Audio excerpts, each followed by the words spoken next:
ស្ដី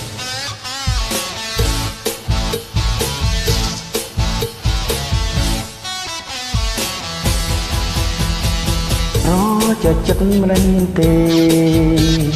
ព្រោះតែស្នេហ៍បានរួចបំណងក៏ជាអញ្ចឹងព្រំនួនល្អអូនស្គាល់ច្បាស់ចិនបងថាបងត្រូវការយ៉ាងណារជាចិនកូនឡង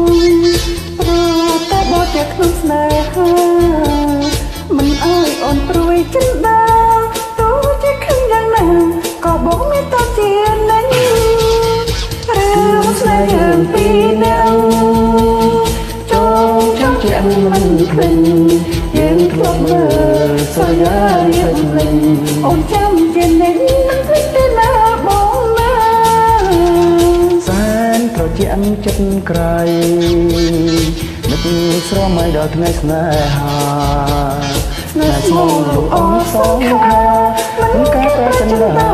សាវ៉ាចុះស្នេហាឡើយ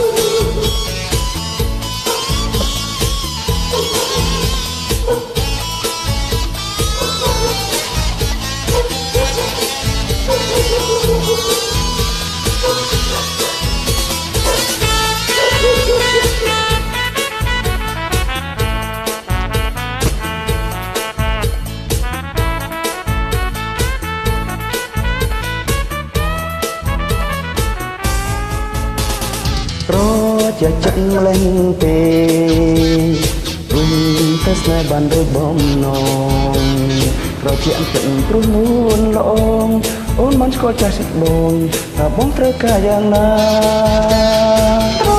จะจัดกันลองเพียงคอยเพียงแต่บ่แค่ทุกสายมันเอาไว้อ่อนปลุยจิตดา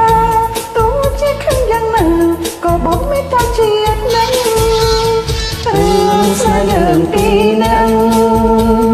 ចងចាំជាអង្មិនភ្លេចយើងធ្លាប់មើលសរយារៀបលេងអូនចាំជានិញមិនភ្លេចទេណាបងណា